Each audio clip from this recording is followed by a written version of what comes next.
उत्तम यादव का वीडियो देखकर राशिद खान वसूली करना चाहता था रकम। पुलिस ने दबोचा तो खोल दिया कई रहस्य। नमस्कार, पड़ताल न्यूज में आपका स्वागत है। हजारीबाग जिले में कुछ दिनों से व्यवसायियों को टारगेट कर धमकी देने की कहानी खूब चल रही थी। कभी जेवर दुकान की धमकी तो कभी जूता दुकानदार को व्हाट्सएप के जरिए धमकी दी जाती थी और मोटी रकम मांगा जाता था, जिसको लेकर व्यवसायियों में आक्रोश था और डर भी। वह कभी पुलिस के पास जाते थे तो कभी सांसद के पास, लेकिन हफ्ते भर में ही पुलिस पूरी राज खोल दी और धनबाद के बैंक मोड़ निवासी राशिद खान को गिरफ्तार कर लिया। गुरुवार को प्रेस वार्ता में एसपी अंजनी अंजन ने बताया कि राशिद खान सोशल मीडिया पर आपराधिक छवि के उत्तम यादव का धमकी भरा वीडियो इस्तेमाल कर व्यवसायियों को डराया करता था। 26 जून को कई व्यवसायियों को व्हाट्सएप के जरिए धमकी भरे मैसेज भेजे गए थे, जिनमें वीडियो क्लिप संलग्न था।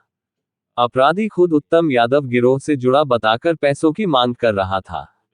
डरे सहमे व्यापारियों ने तुरंत इसकी शिकायत पुलिस से की। मामले की गंभीरता को देखते हुए एसपी ने एक विशेष टीम का गठन किया। छानबीन और साइबर ट्रेसिंग के बाद पुलिस ने राशिद खान को धर दबोचा। पूछताछ में खुलासा हुआ कि राशिद की आपराधिक प्रवृत्ति पुरानी है और इसके खिलाफ कई थानों में मामले दर्ज हैं। एसपी अंजनी अंजन ने ये भी बताया कि इस पूरे कांड में राशिद अकेला नहीं है।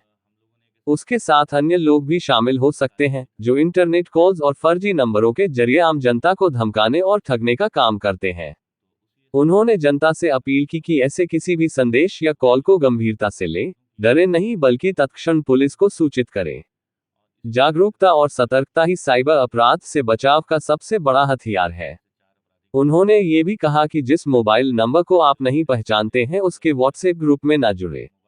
यह अपराधी व्हाट्सएप ग्रुप से ही नंबर उठाते हैं और फिर ग्रुप का इस्तेमाल करते हैं। आप लोगों को ध्यान में होगा कि सोनी ज्वेलर्स जो हजारीबाग मार्केट में है, उनको कॉल करके और 26 जून को धमकी दिया गया था और 10 लाख रुपए का डिमांड किया गया था।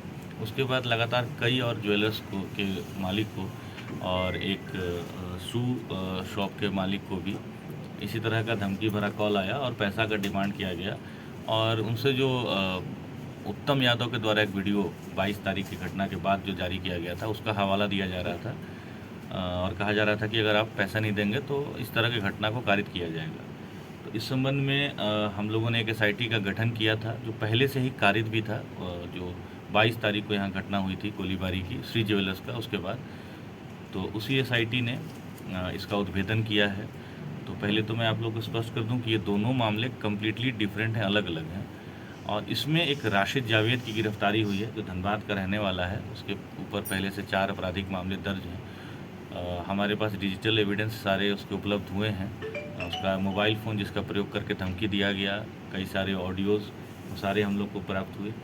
जांच के क्रम में ये बात सामने आई है कि ये उसके द्वारा एक तरह से जो पहले वीडियो जारी हुआ था, जिससे दहशत फैलाने का प्रयास हुआ था, उसी का दुरुपयोग करते हुए और एक नया एमओ निकाला गया, जो एक तरह से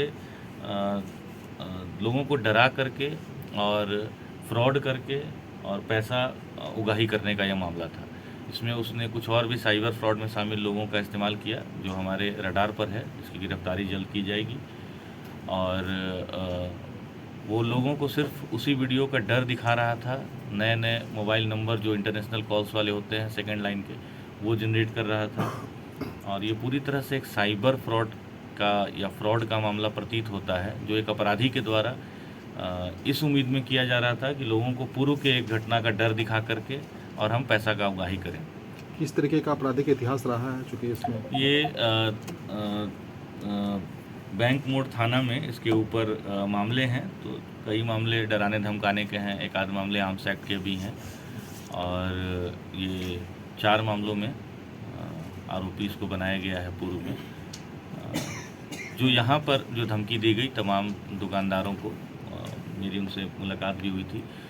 तो मैं आप लोग के माध्यम से ये भी एक लोगों को मैसेज दूंगा कि अपने पर्सनल नंबर से जिस भी तरह के ग्रुप में आप जुड़ रहे हैं, वो चाहे व्हाट्सएप ग्रुप हो या अन्य सोशल मीडिया अकाउंट के ग्रुप्स हों, तो वहाँ के मेंबर्स को ज़रूर पहले से वेरीफाई करें।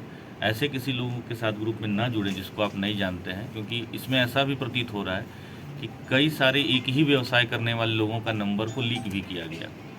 तो इस बात की संभावना से इनकार नहीं की जा सकती है कि जिस ग्रुप में आमतौर पे हम आप या और कोई जुड़ते हैं, जो अनवेरिफाइड होता है, जिसके लोगों को हम नहीं जानते हैं, या कोई आपसी अगर उस ग्रुप में कुछ इस तरह की रंजिश की बात हो, तो उसमें बड़ा आसान होता है कि सबका नंबर एक साथ में कहीं एक्सपोज कर देना। तो इससे भी हम लोग को परहेज़ करना चाहिए। आप सब जानते हैं कि सोशल मीडिया का ज़माना है, ऐसे में हमें खुद अपनी प्राइवेसी का ध्यान रखना चाहिए। और ये मामला मैं फिर से दोहरा के कह रहा हूँ, उत्तम यादव के द्वारा किया गया घटना से पूरी तरह से अलग है। ये नया तरह का अपराध है। ये नए तरह का एमओ है। पूर्व में भी कई एमओ पर साइबर अपराधी काम करते रहे हैं। ये हमारी नज़र में पहली बार एक नया तरीका आया है। तो हम लोग आप लोग के माध्यम से इस एमओ के बारे में भी, ये भी एक कार्यशैली उनकी हो सकती है, इसका प्रचार प्रसार करेंगे, लोगों को इससे भी अवगत कराएंगे। इसमें एक बात जो आप बता रहे थे नंबर को लेकर,